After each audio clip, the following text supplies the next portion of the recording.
Agradezco al comité organizador esta invitación. La charla está titulada para todos como manejo avanzado del código rojo, manejo multidisciplinario. Sin embargo, migró a reanimación hemostática de la hemorragia obstétrica, dado que este tipo de pacientes requieren estas intervenciones que resultan multidisciplinarias y de alguna manera permiten mejorar la sobrevida de las pacientes. Así las cosas, vamos a establecer 3 objetivos. El primero es definir el problema. El segundo, establecer las metas de reanimación en hemorragia obstétrica masiva. Y el tercero, plantear las estrategias de tratamiento e intervención de la coagulopatía. De esta manera, vamos a enmarcar el problema. Se estima por la Organización Mundial de la Salud que para el año 2015 hubo 303.000 muertes asociadas a causas del embarazo y el parto. De esta manera, se puede determinar que son 820 mujeres que mueren por esta causa. En Colombia, el Instituto Nacional de Salud, en su semana 37 para el año 2020, constituyó que existían un aproximado de 400 muertes asociadas a causas del embarazo y del parto, dentro de ellas la hemorragia obstétrica. Así las cosas, el 42% son causas directas y el 16% se configuran como causas de hemorragia posparto. Para Colombia se considera que el 5% de los nacimientos van a tener una hemorragia, de los cuales el 3% puede resultar severa, configurándose en una estadística de 400 muertes al año por esta causa. La estrategia multinivel determinada para Colombia por los grupos científicos se ha denominado código rojo, entendida como una estrategia, si bien multinivel, configura una estrategia de trabajo organizado que permite intervenir en esta, que es una situación prevenible. Si bien la hemorragia no se puede determinar solamente por factores de riesgo, las intervenciones que se realizan resultan prevenibles dado que el reconocimiento temprano y el manejo óptimo permite mejorar los desenlaces en este tipo de pacientes. Por lo tanto, existe una invitación mundial dentro de los objetivos de desarrollo sostenible a establecer programas de seguridad materna en los que se identifiquen paquetes de reanimación hemodinámica y hemostática que permitan mejorar los desenlaces de este tipo de paciente. ¿Cómo se pueden hacer? Se hacen por medio de la determinación del riesgo en este tipo de pacientes, constituyéndose esto como una estrategia de predicción de morbimortalidad, es decir, impactar en el indicador de eventos near miss. Lo que vemos acá son las 4 demoras consideradas para el manejo, para abordar los sistemas integrales de mortalidad materna extrema. Las 4 demoras es un planteamiento global que se hizo en JAMA en 1997 por medio de la Universidad de Columbia, en donde se plantean los elementos que determinan dificultades para disminuir la mortalidad. Dentro de ellas, 2 muy importantes. 1, el acceso a los sistemas de salud. 2, el traslado a los sistemas de salud. Y el tercero, la atención dentro de los sistemas de salud. Pensaría uno que se trata de un modelo antiguo por tratarse de un modelo que tiene más de 10 años. Sin embargo, vemos que en el año 2020 surge una nueva revisión sistemática de la literatura en donde se habla de las reclamaciones por negligencia en los escenarios de hemorragia, constituyéndose dentro de estas reclamaciones el 30% son las pacientes obstétricas y se encuentra asociado a 3 causas particulares: el retraso en el diagnóstico en la hemorragia grave, el retraso en las transfusiones y la mala comunicación dentro del equipo. Por lo tanto, este conversatorio va a girar en torno a la intervención de estas 3 situaciones. Utilizaremos la lista de chequeo propuesta por la COG, en donde se determina cada uno de los puntos a seguir. Está dividida en 4 elementos, dentro de los cuales se encuentra uno inicial, que es la identificación de la hemorragia. Dentro de la identificación de la hemorragia se plantea un punto álgico, que es el reconocimiento del sangrado acumulado. Es por eso que la cuantificación de las pérdidas sanguíneas se constituye como una estrategia vital en el manejo de la hemorragia obstétrica, dado que este es el insumo fundamental para que se desarrolle el choque.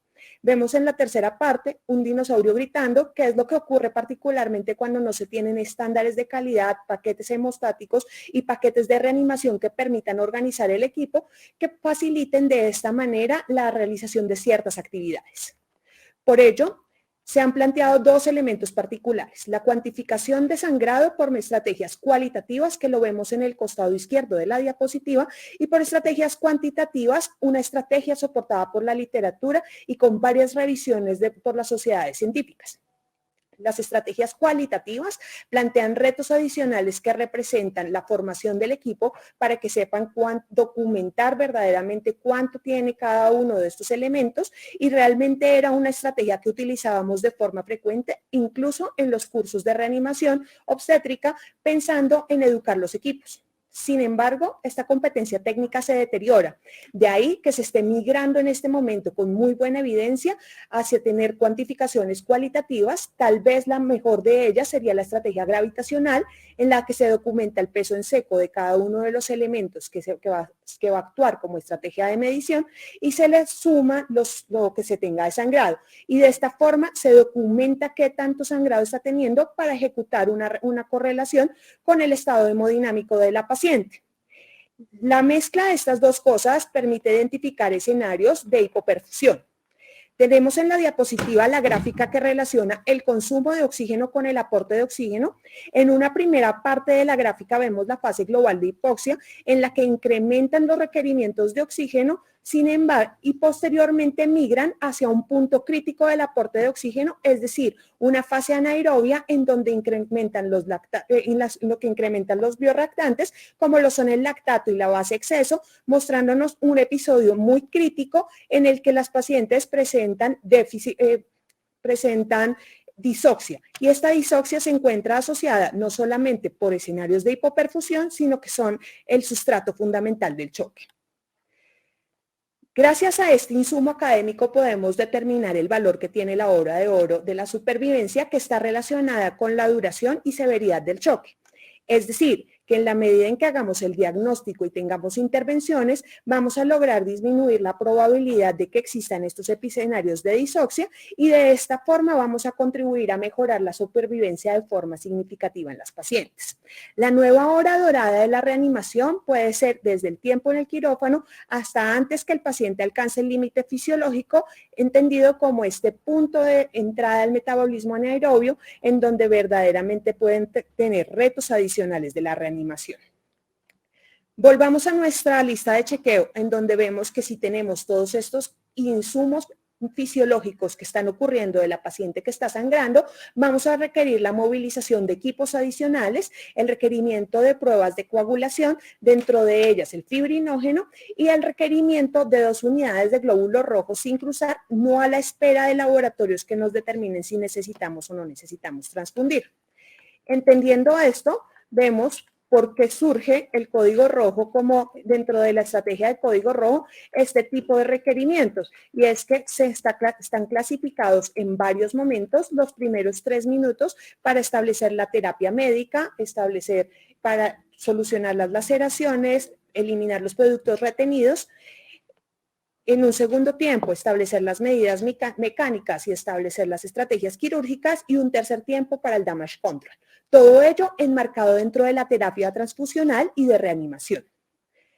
¿Para qué se ejecutan todas estas actividades? Y es para poder impactar dentro de este elemento que resulta muy relevante dentro de los escenarios de mortalidad, que es la instauración de la tríada de la muerte. La tríada de la muerte permite retroalimentarse dentro de ella. Es así como la acidosis metabólica contribuye para la hipotermia contribuye para la coagulopatía, y la coagulopatía a su vez contribuye para la acidosis metabólica, impactando esto en los escenarios de coagulación, dado que la hipotermia permite que, si tenemos presente el modelo celular de la coagulación, que se alargue la fase inicial de formación del coágulo, que se disminuya el momento de la amplificación y de la propagación, y que de esta forma aumente el consumo de fibrinógeno, siendo un elemento muy relevante, tal vez estelar, dentro de los escenarios de coagulación. Por ello, resulta relevante entender la fisiopatología relacionada con la coagulopatía de la gestante, para que de esta forma podamos hacer un diagnóstico de las alteraciones de la coagulación por medio de point of care, es decir, pruebas en la cabecera del paciente, como lo es el tromboelastograma, y de esta forma conocer los beneficios de las pruebas viscoelásticas para manejar las situaciones de coagulopatía e hipofibrinogenemia de forma más certera.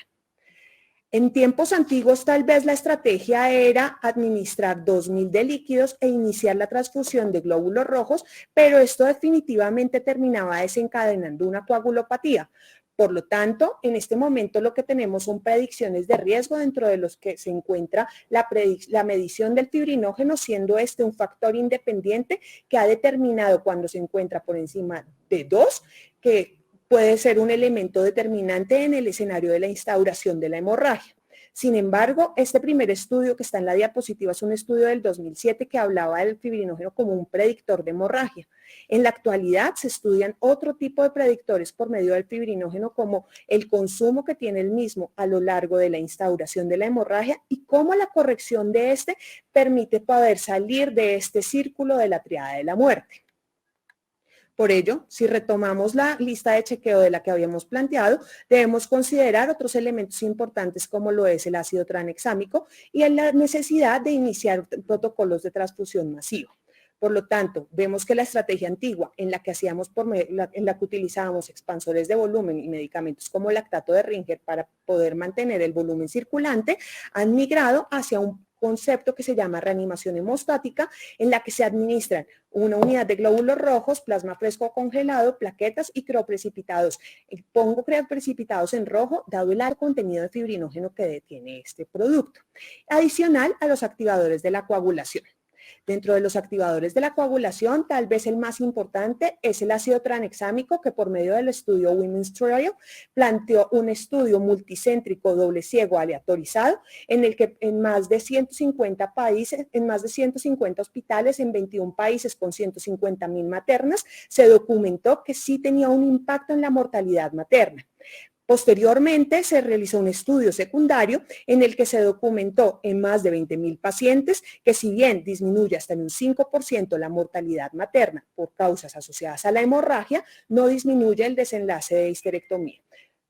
Continuando la presentación, vemos entonces que debemos tener una reanimación volumétrica que se base más bien en paquetes de transfusión iniciales, que como vimos en la lista de chequeo, se fundamentan en 2 unidades de glóbulos rojos sin pruebas cruzadas, y tener como programa institucional protocolos de transfusión masiva que permitan la disponibilidad de este tipo de recursos, particularmente en las pacientes que son de alto riesgo, conformado por 6 unidades de glóbulos rojos, 6 de plasma, una féresis de plaquetas o 6 unidades de plaquetas y crioprecipitados en número de 10 a 20.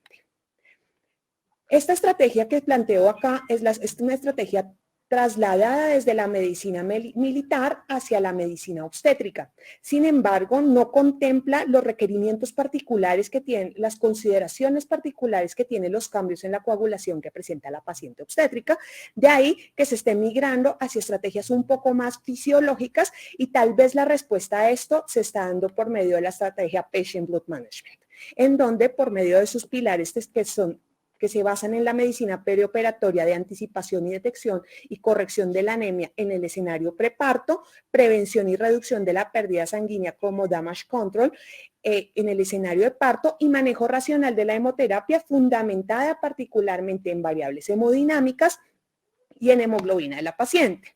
Esta estrategia permite entender que, si bien es cierto, el embarazo y el parto constituye un desafío especial para la terapia Patient Blood Management, es un reto, pues además todavía requiere adaptaciones. Sin embargo, se configura como una estrategia de la Organización Mundial de la Salud desde el año 2010 como un elemento relevante para mejorar la supervivencia de todos los pacientes quirúrgicos.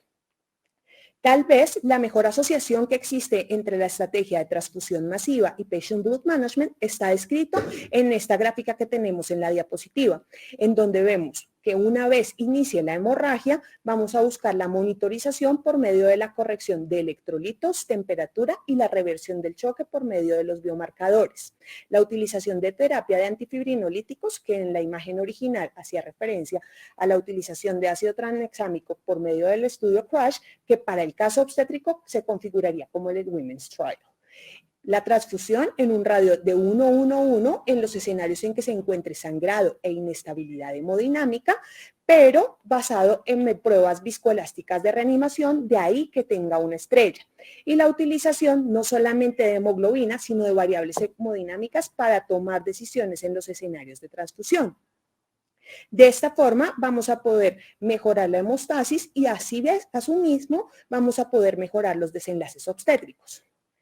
Por ello, las pruebas viscoelásticas constituyen un papel relevante, es decir, pruebas en la cabecera del paciente que constituyen en este momento el point of care de la reanimación en la coagulopatía, ya que permiten establecer una terapia dirigida por objetivos corrigiendo cada uno de los elementos que están alterados dentro del modelo celular de la coagulación, decidir los requerimientos de transfusión en tiempo real, fundamentado en las situaciones individuales que presentan los pacientes, reduce las consecuencias de la transfusión masiva, entendidas como las complicaciones pulmonares, infecciosas, y hablando ya más de medicina global, pues podríamos hablar que se constituyen como que tienen evidencia de costo efectividad, ya que tiene impacto en los costos directos e indirectos, pero también podemos hablar que se constituye como una estrategia costo-beneficio, dado que permite el ahorro dentro del sistema de salud de la utilización de hemoderivados que puedan resultar innecesarios.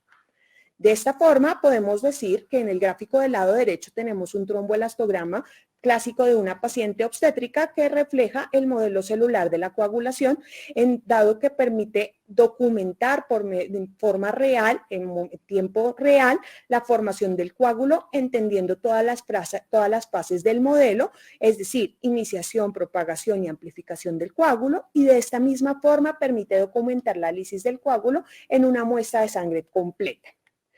Por ello, existen en este momento algoritmos fundamentados en las terapias PBM que permiten identificar por medio de pruebas viscoelásticas las intervenciones que tenemos que realizar frente a los cambios que se presentan en cada una de estas pruebas. Es así como si tenemos modificaciones por decir algo, en el tromboelastograma en la R, podemos tomar decisiones de cuántas unidades de plasma fresco congelado se requiere, la necesidad o no necesidad de crioprecipitados y, por supuesto, la recomposición de fibrinógeno en el escenario que se documente que el paciente tiene hipofibrinogenemia.